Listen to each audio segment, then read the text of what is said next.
기도하심으로 주님께 예배로 나가겠습니다. 하나님은 영이시니 예배하는 자가 영과 진리로 예배할지니라. 아멘. 전능하사 천지를 만드신 하나님 아버지를 내가 믿사오며 그 외아들 우리 주 예수 그리스도를 믿사오니 이는 성령으로 잉태하사 동정녀 마리에게 나시고 본디오 빌라도에게 고난을 받으사 십자가에 못 박혀 죽으시고 장사한 지 사흘 만에 죽은 자 가운데서 다시 살아나시며 하늘에 오르사 전능하신 하나님 우편에 앉아 계시다가 저리로서 산자와 죽은 자를 심판하러 오시리라. 성령을 믿사오며 거룩한 공예와 성도가 서로 교통하는 것과 죄를 사하여 주시는 것과 몸이 다시 사는 것과 영원히 사는 것을 믿사옵나이다. 아멘. 자리에 앉으시겠습니다. 거룩한 주님께 예배를 드리세. 우리 하나님께 찬양을 드리겠습니다.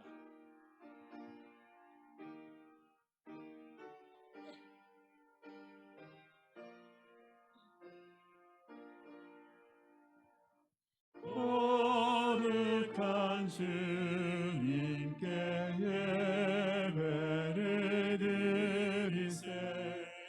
무릎을 꿇고서 영광 돌려 끝같은 순종과 향기로운 겸손을 주님께 바쳐서 경배하세. 주 앞에 삼가서 겸손히 행하며 주 너를 언제나 돌보시네. 말씀의 위로와 기도의 응답이 내 갈 길 바르게 인도하리. 주 앞에 설 때에 두려워 말아라. 가난한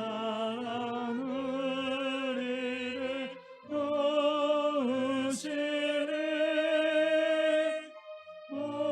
보배로운 진리와 온유한 사랑은 주님께 다 바칠 귀한 예물 떨면서 바치는 이 작은 예물도 주님은 귀하게 받으시네. 어둠 밤 지나고 새 아침 맞으니 믿음과 소망을 내주시니. 주 앞에 나와 우리 주님께 예배로 올려드릴 간절한 마음으로 이 찬양을 드리겠습니다.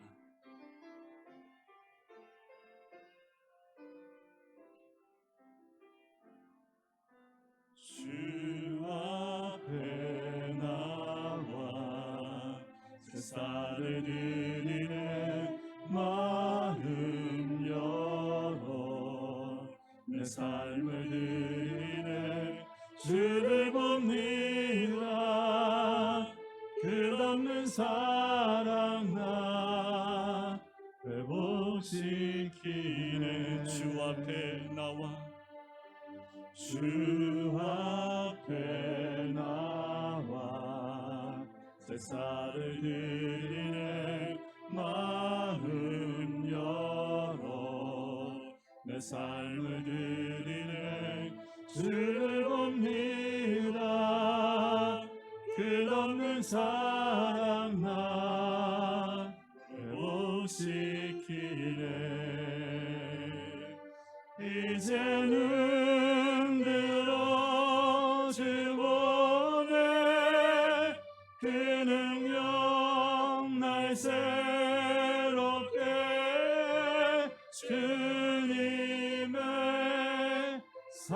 사랑 날 만지시니 내 모든 두려움 사라지네. 폭풍 속에도 주 붙들고 믿음으로 주와 걷네. 갈보리 언덕 넘어 그 어느 날 주 안에 온전케 되니. 이제 눈 들어 주 보네. 그 능력 날 새롭게 주님의 사랑 날 만지시니 내 모든 두려움 사라지네. 폭풍 속에도 주 붙들고 믿음으로 주와 걷네. 갈보리 언덕 넘어 그 어느 날 주 안에 온전케 되리.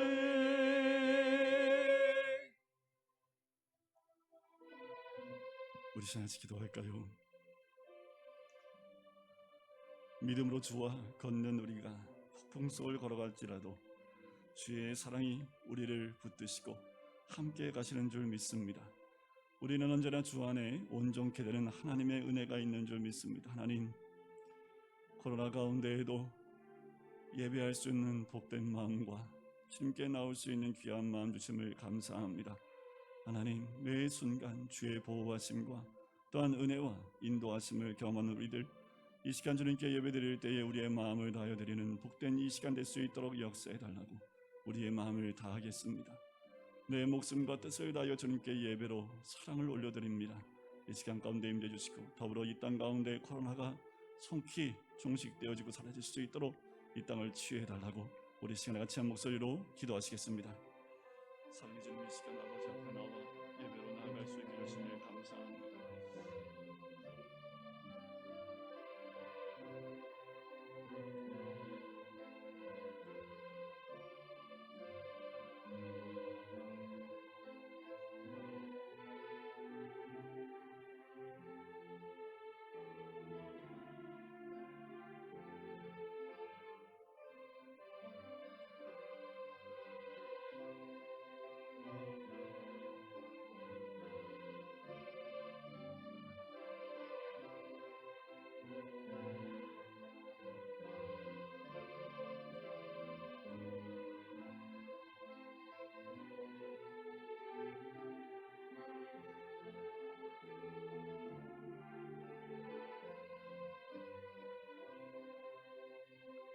사랑해 주님, 코로나의 확진자 수가 많다는 이야기가 들릴 때마다 우리 안에 두려움과 걱정과 근심에 사로잡힌 마음은 아닙니까?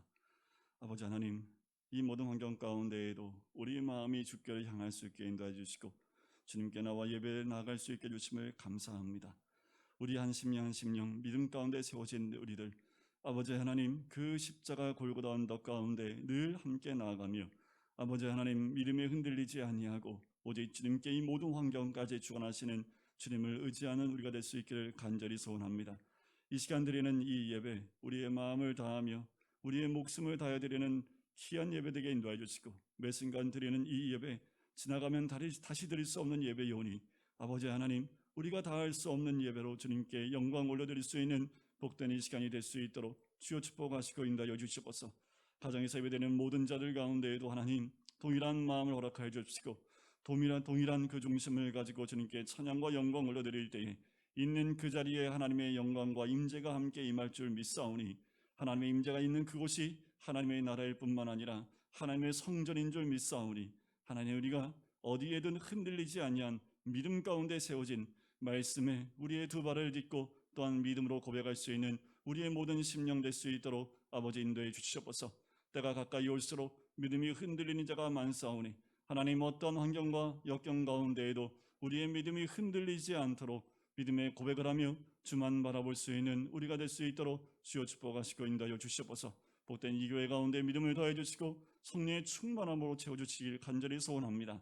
아버지, 이 나라 민족을 불쌍히 여겨주시고 아버지, 코로나 때문에 흔들리고 있는 이 나라 민족을 불쌍히 여겨주셔서 이 땅에 수없이 많은 교회들이 있음에도 불구하고 이 코로나의 상황을 허락하신 하나님의 뜻과 은혜가 있는 줄 믿사오니 아버지, 이 모든 상황 가운데 먼저 믿은 우리들이 주님 앞에 무릎 꿇는 아버지 그리스도인이 되게 인도하여 주시고 주의 뜻을 구하며 이 마지막 때에 주의 뜻을 이 땅 가운데 이루어질 수 있는 우리 모든 크리스천이 될 수 있기를 간절히 소원합니다.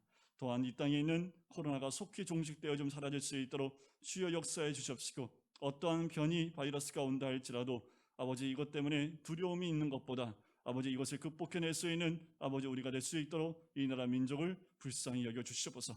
이 땅 가운데 주님이 함께 하시고 역사하실 줄 믿사오며 주 예수 그리스도의 이름으로 기도드립니다. 아멘.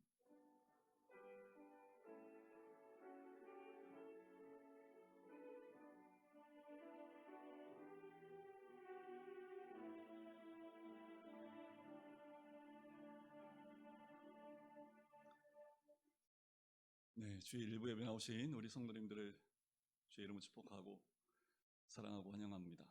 그 어느 때보다 여러분들 얼굴 뵐 수 있는 게 참 기쁘고 감사하고, 특별히 우리 어르신들 건강을 잘, 지금 너무 덥지요. 아침에 온도가 26도, 7도까지, 한낮겨울이 33도까지 올라간다고 합니다. 더위에 특별히 우리 권사님들 건강 잃어버리지 않도록 더위 드시면 안 되고요. 말씀만 드셔야 됩니다. 사회적 거리두기가 4단계가 이제 시작을 해서 참 안타깝지만 대면 예배를 금지를 하고 있습니다. 그 어디에도 있을 수 없는 것이긴 한데 일단은 예자연이라는 그 예배를 회복하기 원하는 700개 교회가 행정소송을 내서 일부 승소를 했습니다. 그래서 예배를 형평성 있게 다른 것과 다르게 예배는 전면 금지하는 것은 잘못된 것이다 라고 법원의 판결이 났고요. 공연장이나 극장이나 또는 식당이나 이런 것은 금지하지 않고 인원을 제약을 두고 할 수 있도록 해놨는데 예배만 금지를 하는 건 잘못된 것이다 라고 판결이 내렸고, 그래서 하지만 인원수는 20명 미만으로 제한을 두는 것은 그런 판결은 났습니다. 그건 좀 안타깝지만 일단 예배는 허락이 되었고 20명 미만까지는 예배를 드릴 수 있도록 하는 것이 법원의 판결로 드러났습니다. 여러분들 함께 기도해 주시고, 바이러스가 예배 때는 한 번도 결과로 한 번도 전파가 된 적이 없습니다. 그거는 중대본에서 발표한 거기 때문에 예배 시간에는 코로나가 전염된 사건이 한 번도 없었기 때문에 왜 자꾸만 예배를 금지하는지 모르겠어요. 근데 예배에서는 괜찮은데 예배 끝나고 접촉점이 있기 때문에 그런 것 같아요. 그래서 여러분들 예배 끝나고 하나님만 만나시고 끝날 때는 교제는 축소하시고 한 2, 3주 후로 뒤로 미시고 끝나면 조용히 다들 눈인사만 하시고 이렇게 돌아가셨으면 좋겠습니다. 한 2주간 동안은 우리가 그렇게 하도록 하겠습니다. 더불어 이번 주중에 주중 예배는 모두 쉬도록 하겠습니다. 임시당회에서 일단 접촉점을 조금 줄이는 이번 한 주가 되었으면 좋겠다 해서 돌아온 이번 한 주간만 새벽 예배부터 모든 저녁 예배를 다 쉬도록 하겠습니다. 그래서 요 쉬는 한 주간 동안 사역자들은 휴가를 다녀오는 것으로 결정을 했습니다. 그래서 교육자들이 다 이번 한 주간 동안 주중 예배 쉬는 동안에 다 휴가를 다녀오도록 하겠습니다. 이런 기간에 여러분들 말씀 읽기와 기도하기에 좀 힘을 써주시고요. 그리고 초등학교 유초등부 여름 성경학교가 7월 31일 토요일부터 매주 토요일과 주일날 진행이 됩니다. 어제부터 나와서 열심히 여러분들 굉장히 한 3, 4시간을 준비를 했는데 붙였는데 보셨어요? 안 보셨어요? 어떻게 3, 4시간을 막 3, 4명이 달라붙어서 많이 했는데 여러분들 들어오시다 보면 이것저것에 포스터 같은 거 많이 붙여 있을 겁니다. 그래서 많이 했는데 부족한 것 같다고 오늘 또 한다고 하더라고요. 늘 1층에 들어올 때도 붙여져 있는데 보실 때마다 우리 아이들을 위해서 기도해주시고 많은 숫자가 참여하지 못한다 할지라도 아마도 7월 31일이기 때문에 이 4단계는 풀리지 않을까라는 생각이 들어요. 그래서 여러분들 기도해 주셔서 우리 아들이 함께 이 여름 성경학교에 동참할 수 있도록 환경과 시간들을 허락해 달라고 우리 함께 기도해 주시고, 수고하는 선생님들과 우리 전사님 위해서도 늘 함께 기도해 주셨으면 좋겠습니다. 말씀을 함께 보도록 할까요? 함께 나눌 말씀은 로마서 10장 말씀입니다. 로마서 10장 14절부터 21절까지 말씀입니다. 우리 말씀을 함께 보도록 할까요? 14절부터 21절까지 말씀입니다. 그런즉 그들이 믿지 아니하는 일을 어찌 부르리요? 듣지도 못한 일을 어찌 믿으리요? 전파하는 자가 없이 어찌 들으리요? 보내심을 받지 아니하였으면 어찌 전파하리요? 기록된 바 아름답도다. 좋은 소식을 전하는 자들의 발의함과 같으니라. 그러나 그들이 다 복음을 순종하지 아니하였도다. 이사야가 이르되 주여 우리가 전하는 것을 누가 믿었나이까 하였으니 그러므로 믿음은 들음에서 나며 들음은 그리스도의 말씀으로 말미암았느니라. 그러나 내가 말하노니 그들이 듣지 아니하였느냐? 그렇지 아니하니 그 소리가 온 땅에 퍼졌고 그 말씀이 땅 끝까지 이르렀도다 하였느니라. 그러나 내가 말하노니 이스라엘이 알지 못하였느냐? 먼저 모세가 이르되 내가 백성 아닌 자로서 너희를 시기하게 하며 미련한 백성으로서 너희를 노엽게 하리라 하였고, 이사야는 매우 담대하여 내가 나를 찾지 아니한 자들에게 찾은 바 그고 내게 묻지 아니한 자들에게 나타났노라 말하였고, 마지막 절 같이 읽겠습니다. 이스라엘에 대하여 이르되 내가 종일 내 손을 벌렸노라 하였느니라. 아멘. 로마서 말씀을 우리 함께 보면서 로마서의 말씀 가운데 참 위대한 성경 구절이 많습니다. 꼭 기억해야 될 성경 구절도 굉장히 많습니다. 그 가운데 우리가 꼭 기억해야 될 한 말씀이 있다면 저번 주에 함께 나눴던 13절 말씀이에요. 우리 13절 말씀 한번 같이 읽어보도록 할까요? 13절 말씀입니다. 시작. 누구든지 주의 이름을 부르는 자는 구원 받으시겠어요? 다시 한번 읽을까요? 시작. 누구든지 주의 이름을 부르는 자는 구원을 받으리라. 참 놀라운 진리입니다. 누구든지 입으로 시인하고 마음으로 믿으면 구원을 받는 줄 믿습니다. 유대인이나 이방인이나 차별이 없지요. 구원을 얻기 위해서 하늘에 올라갈 필요도 없고요, 음부에 내려갈 필요도 없습니다. 예수 그리스도는 바로 우리 마음 안에, 우리 입 안에 있는 거지요. 따라서 구원은 굉장히 어렵고 멀고 힘든 것처럼 느껴지지만 실제로 우리가 눈을 뜨고 성경을 읽으면 그렇게 복잡하지 않다라는 거예요. 구원은 쉽고 분명한 것이지만 내 노력이 필요하지 않습니다. 하나님이 우리에게 선물로 주신 것인 줄 믿습니다. 자, 구원이 이렇게 쉽고 분명하고 간단한 것인데, 근데 왜 많은 사람들이 이 구원의 길로 들어서지 못하고요, 방하고 있는가라는 거예요. 자, 이런 질문에 대해서 사도 바울이 4가지 질문의 형식으로 대답을 합니다. 그것이 오늘 본문의 14절 말씀의 첫 부분인데, 그런즉 그들이 믿지 아니하는 일을 어찌 부르리요? 라는 거지요. 자, 누구든지 예수의 이름을 부르면 구원을 받는다라고 했습니다. 근데 믿지 않는데 어떻게 부를 수 있겠습니까? 라는 거예요. 예수 그리스도의 이름을 부르기 위해서는 먼저 뭐가 필요해요? 믿음이 필요합니다. 예수님이 나를 위해 십자가에 못 박혀 죽으시고 나를 위해 사흘 만에 다시 살아났다는 사실을 믿을 때 그분의 이름을 부를 수 있는 거지요. 두 번째 질문입니다. 듣지도 못한 일을 어떻게 믿겠느냐라는 거지요. 들어본 일이 없는데 어떻게 믿겠는가라는 겁니다. 예수가 나의 주, 나의 하나님이라 라는 사실을 믿으려면 최소한 예수님에 대한 소식은 들어야겠지요. 소식이 들려야 믿고 믿어야 그 이름을 부를 수 있겠지요. 세 번째 질문은 14절 마지막 부분에 나옵니다. 전파하는 이가 없이 어찌 들으리요?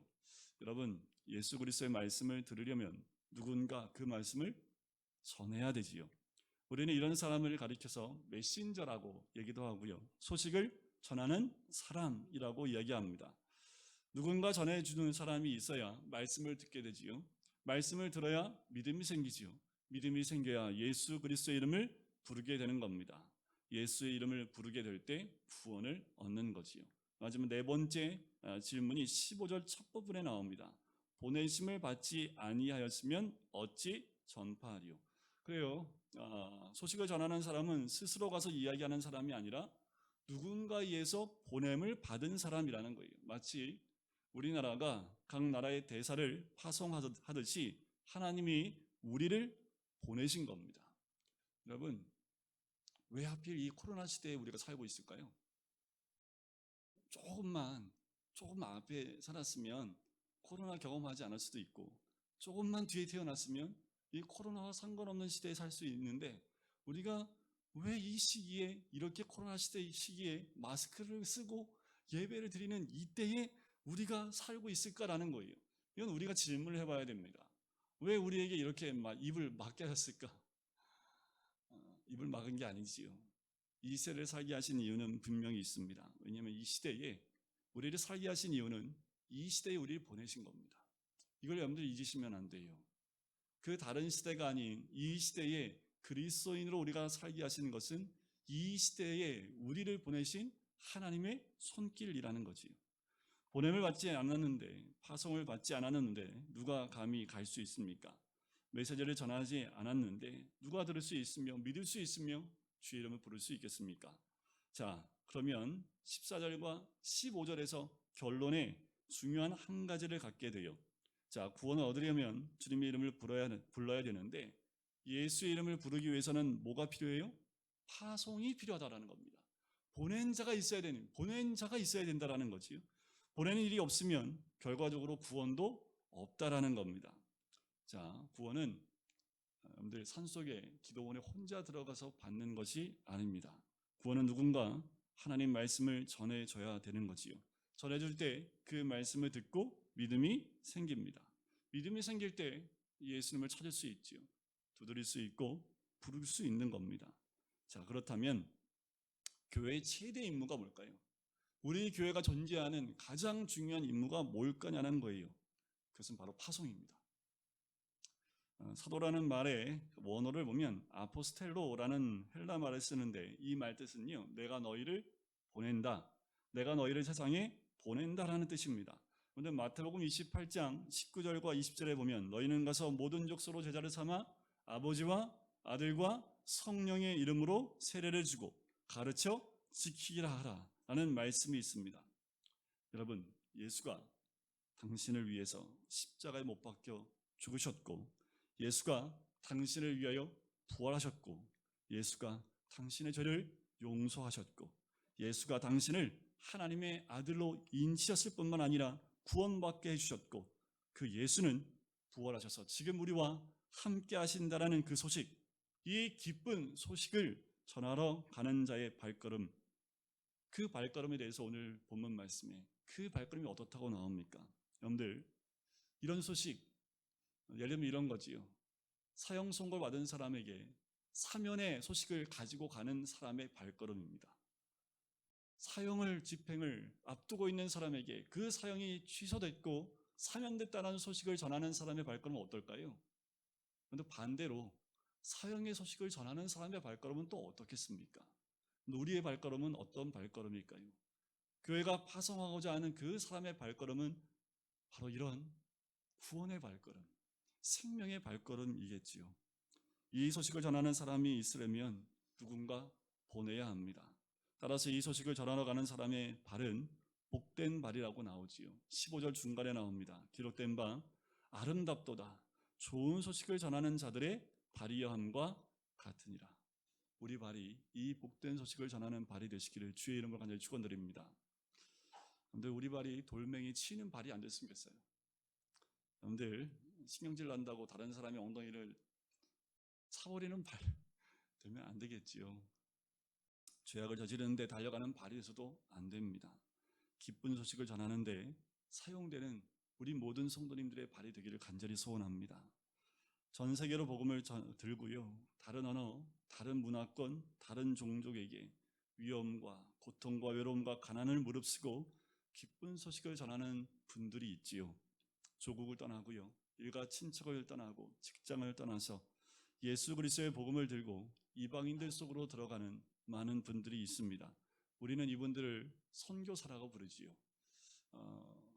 평신도 선교사도 있고요, 훈련받은 전문인 선교사도 있습니다. 최근에 우리가 베트남 선교사로 떠나시는 이승길, 이성주 선교사님을 뵀지요.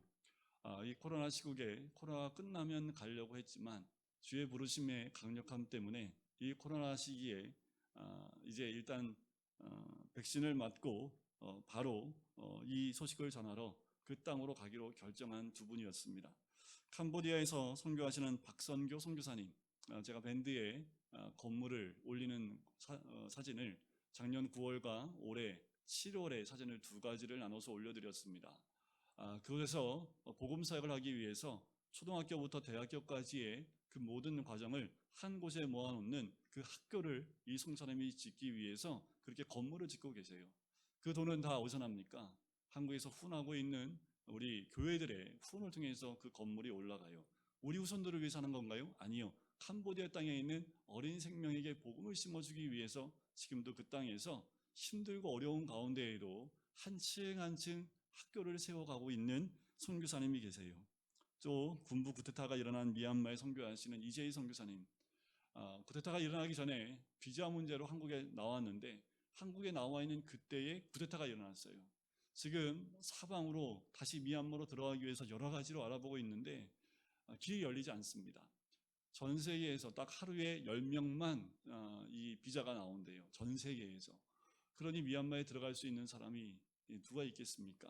그러니까 선교사님이 계속 기도하는 거는 그 땅에 남아있는 복음의 씨를 받은 사람들이 있는데 그 사람들이 지금 방치되어 있기 때문에 그들을 위해서 선교사님이 어떻게든 들어가려고 지금 애를 쓰고 계신데 들어갈 수 있는 길이 열리기 위해서 지금 기도하고 있습니다.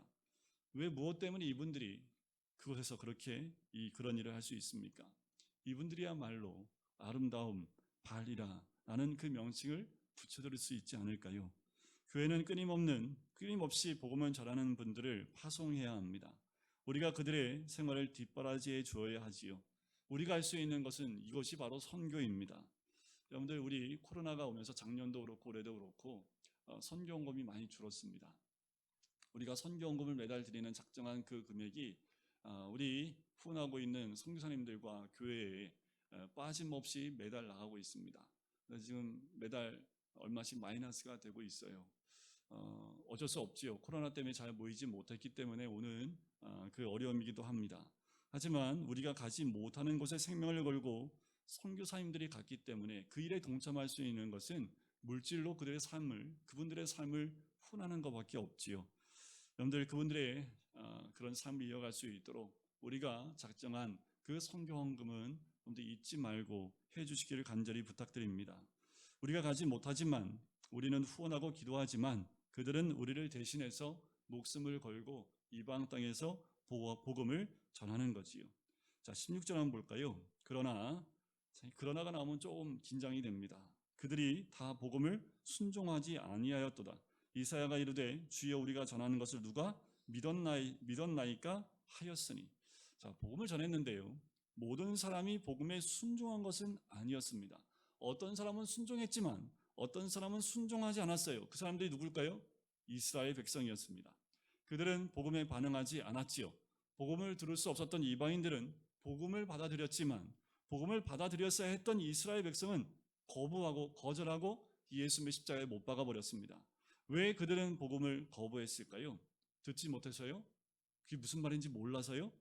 17절을 볼까요? 그러므로 믿음은 들음에서 나며 들음은 그리스도의 말씀으로 말미암았느니라. 믿음은 어디서 난다고요? 들음에서요. 들음은요, 그리스도의 말씀에서 난다라는 거지요. 그런데 그들은 이 복음을 거부하고요, 복음에 대해서 반응하지 않았고요, 메시아를 오히려 죽였습니다.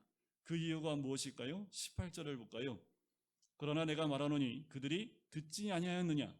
그렇지 아니하니 그 소리가 온 땅에 퍼졌고 그 말씀이 땅끝까지 이르렀더라 하였느니라. 18절을 보면 그들이요, 듣지 않았기 때문에 복음을 거부한 것이 아닙니다. 그들은 누구보다 복음을 먼저 알았고 먼저 들었습니다. 그렇지만 이스라엘 백성은 그 복음을 듣지 않고 거부했습니다. 듣고도 믿지 않는 사람이 여기 있는 거지요.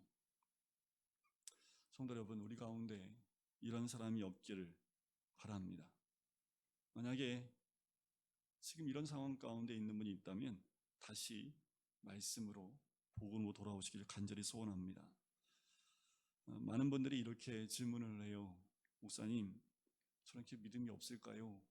어떻게 하면 믿음이 좋아질 수 있을까요? 여러분들, 믿음을 어떻게 자라나게 할 수 있습니까?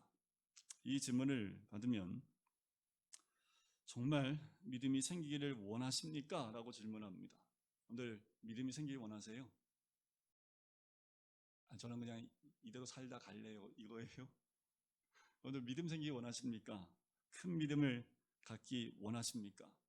오늘 본문에 그 믿음을 갖는 비밀이 나와 있지요. 믿음은요, 예수 그리스도의 말씀을 들으면 생깁니다. 말씀이 믿음의 씨예요. 믿음이 잘 자라게 하기 위해서 여러분들 어떤 씨를 심고 잘 자라기 위해서 비료도 주고 햇빛도 중요하고 공기도 중요하고 물도 참 중요하지요. 어떤 식물이 자라기 위해서는 이 모든 것도 중요하지만 제일 중요한 게 뭐예요? 심겨진 씨겠지요. 씨가 없이 아무리 많은 것들을 채워준다고 자라날 수 있겠습니까? 여러분들 교회 열심히 나오고요, 헌금도 열심히 하고 봉사도 열심히 하고 기도도 많이 하고 금식도 하는데 믿음이 자라지 않는 이유를 여러분들 아십니까? 중요한 것은 자랄 수 있는 씨가 없기 때문이에요. 교회를 아무리 많이 왔다 갔다 한다 하더라도 씨가 없으면 자라지 않습니다. 씨는 곧 말씀입니다. 예수 그리스도의 말씀을 들어야만 믿음이 생겨요. 교회 나오는데 꼭 이런 분들이 있죠. 말씀 들을 때만 빠지시는 분들이 계십니다. 또 반대인 사람들도 있어요. 말씀을 들을 때만 좋으시는 분도 계세요. 어떻게 찬양할 때는 멀뚱멀뚱한데 말씀 딱 시작하면 눈 딱 감는 분들이 있습니다. 네, 이 뜨끔하면서 눈이 떠지는 분들도 계시긴 하겠지만 이렇게 되면 아무리 해도 믿음이 없어요. 교회 10년 다녀도 아무 소용이 없어요. 씨가 있어야 자라지요. 씨가 없는데 어떻게 자랍니까? 여러분 믿음을 갖고 싶으시면 말씀을 들으시고 성경을 읽어야 합니다. 성경을 읽고 외우고 듣고 묵상해야 되는 거지요. 여러분 올해는 저희가 말씀 암송을 못했습니다. 말씀 암송이 참 중요하고 말씀을 읽는 것도 중요하고 또 말씀을 묵상하는 것도 참 중요합니다. 그만큼 말씀이 있어야 믿음이 생기기 때문에 그래요. 자, 믿음이 생기는 두 번째 비결이 이게 더 중요한데 좋은 땅이 되는 게 그 어느 것보다 중요합니다. 돌멩이도 없어야 됩니다. 햇빛도 잘 내리쬐야 되고 비도 적당히 와야 하는 것처럼 말씀이 잘 자라도록 내 마음을 옥토로 만들고 순종하고 말씀대로 행동하고 기도하면 돼요. 그러면 택배의 열매를 얻게 됩니다. 굉장히 중요합니다. 말씀이 씨가 떨어졌는데 그 말씀의 씨가 자랄 수 있는 환경이 되어 있지 않으면 그 씨는 싹을 낼 수 없는 거지요. 교회 오래 다녔는데 씨는 심겼는데 싹이 나오지 않으면 열매를 맺을 수 없는 겁니다. 저는 우리의 믿음이 쑥쑥 자라기를 바랍니다. 뭐가 있어야 된다고요? 씨가 있어야 된다고요. 성경을 읽지 않는 사람, 말씀을 듣지 않는 사람은 어떤 방법으로도 믿음을 가질 수 없어요. 그러나 이스라엘 백성은요, 말씀을 들었음에도 불구하고 말씀을 받지 않았습니다. 그들은 말씀을 거부했어요. 그것이 18절 말씀이거든요. 여러분 말씀을 거부하지 마십시오. 태어날 때부터 교회 다녔어요. 중요하지 않습니다. 말씀을 받지 않는다면 그건 아무 소용이 없어요. 복받은 모습도 아닙니다. 저는 교회 오래 다니는 분들 우리가 다시 한번 깨어나야 될 말씀이라고 생각해요. 교회 오래 다녀서 다 익숙해요. 예배도 익숙해요. 설교도 익숙해요. 성경도 들은 풍월이 있어서 익숙합니다. 그런데 변화받지 않는 사람이 있어요. 그것은 본인이 제일 잘 알지요. 그런데 만일 땅이 굳으면 어떻게 해야 될까요? 옥토 만들려면 그냥 뒤집어 엎어야 됩니다. 뒤집어 엎어요. 굴삭기로 밀어버리든지 꽃갱이질을 하든지. 저는 이 꽃갱이질을 군대에서만 해보고 사회에서는 해본 적이 없지만 꽃갱이질 하는데 꽃갱이가 잘 안 들어가요. 그만큼 단단하게 굳어져 있는 땅은요, 그만큼 꽃갱이질을 많이 해야지 엎어날 좋은 땅이 나올 수 있어요. 예전에 받았던 은혜, 10년 전에 받았던 은혜, 3년 전에 갔던 우리 전교인 수련회에 받았던 은혜로 지금 살아갈 수 없습니다. 여러분 오늘 우리 안에 믿음의 씨가 새로 심겨지길 간절히 소원합니다. 또 믿음이 자라게 하시기를 원합니다. 열매를 맺으세요. 그러면 능력 있는 삶을 살게 될 줄 믿습니다. 여러분 오랫동안 교회 다닌 게 중요한 것이 아니라 얼마나 많은 씨가 심겨졌고 또 그 씨가 열매를 맺느냐가 중요한 거예요. 19절을 보세요. 그러나 내가 말하노니 이스라엘이 알지 못하였느냐.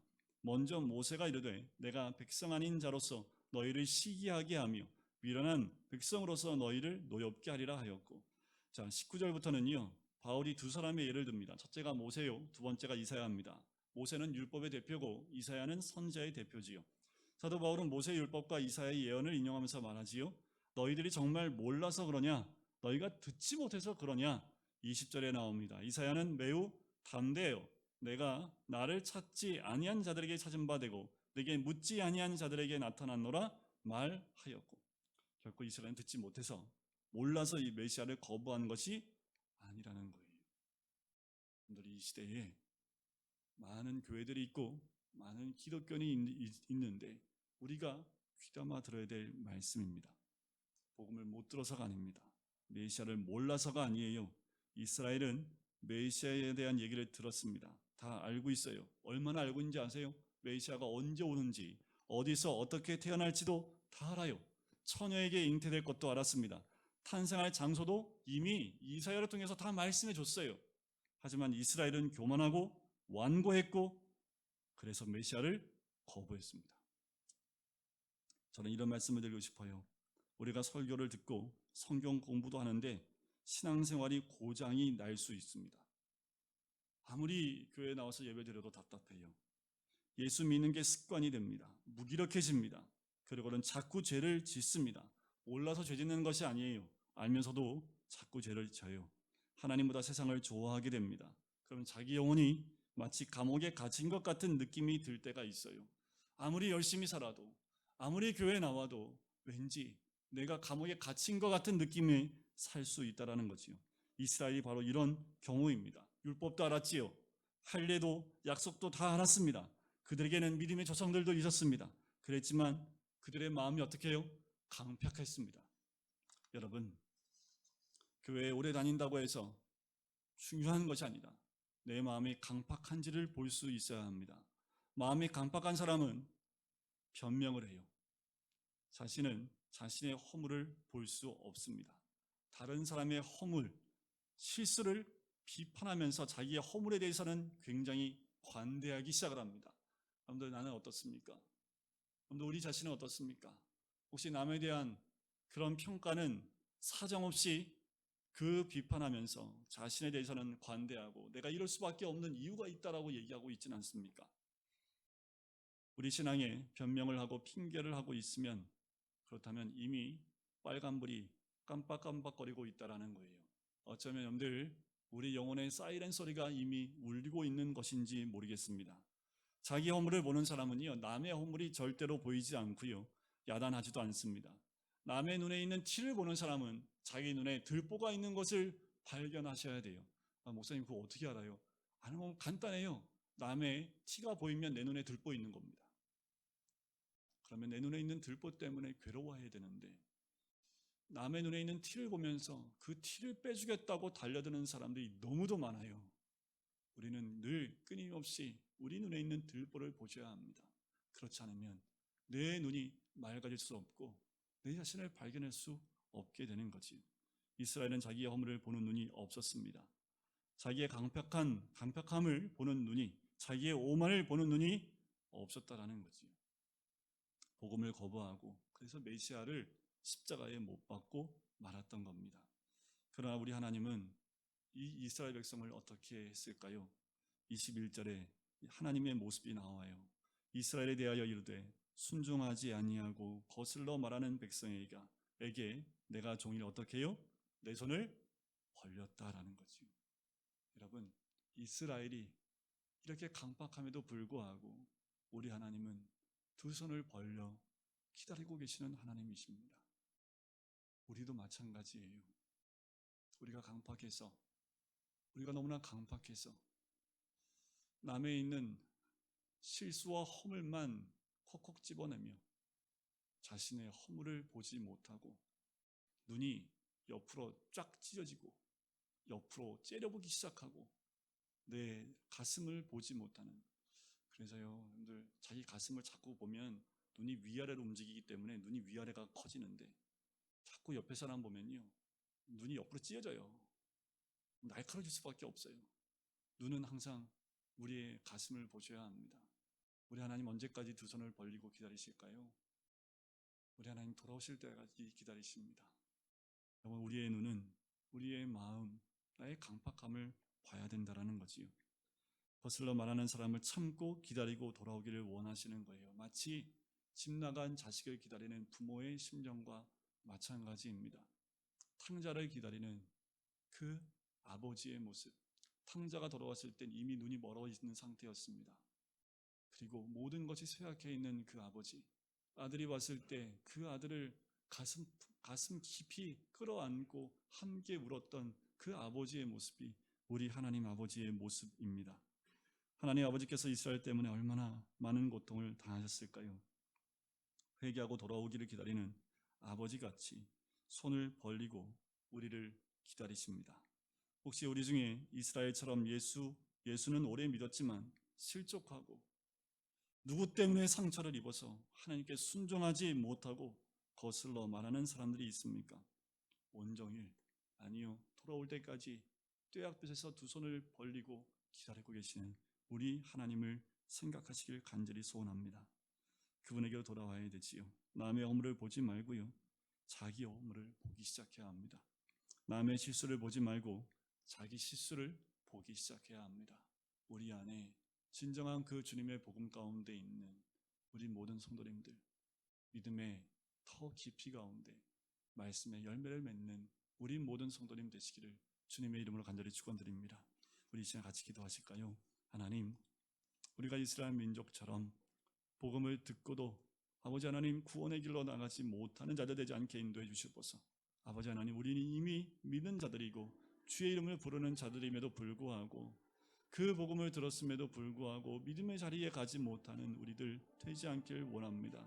아버지, 진정 구원의 자리에 주님과 같이 십자가의 자리에 나갈 수 있는 하나님의 사람이 되어지어 주님의 이름을 간절히 부르며 믿음 가운데 서는 우리가 될 수 있도록 인도해 달라고 우리 시나같이 기도하시겠습니다.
주의 이름을 부르는 자는 구원을 받으리라.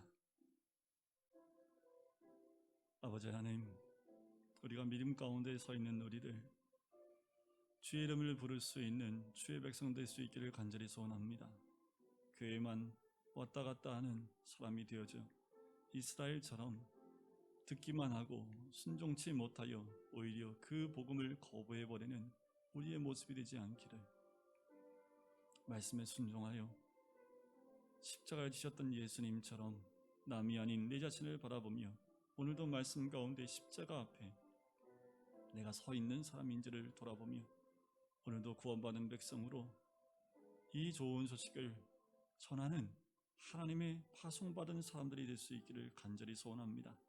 코로나 시대에 위축되어져 있는 신앙이 아니라 이럴 때일수록 우리에게 허락하신 하나님의 그 복음을 들고 우리 주위에 죽어가는 심령들을 향하여 이 복된 말씀과 메시지를 전하는 메신저가 될 수 있도록 축복하여 주시옵소서.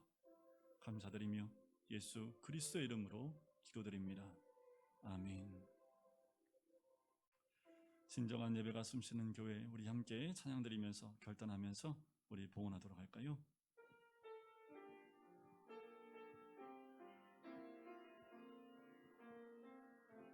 진정한 예배가 숨쉬는 교회 주님이 주인 되시는 교회 믿음의 기도가 쌓이는 교회 최고의 찬양을 드리는 교회 말씀이 살아 움직이는 교회 성도의 사랑이 넘치는 교회 섬김과 헌신이 기쁨이 되어 열매 맺는 아름다운 교회 주님의 마음 닮아서 이웃을 사랑하는 교회 주님의 영광을 위해서 빛되신 주님 전하는 교회 모두 자리에서 일어나실까요?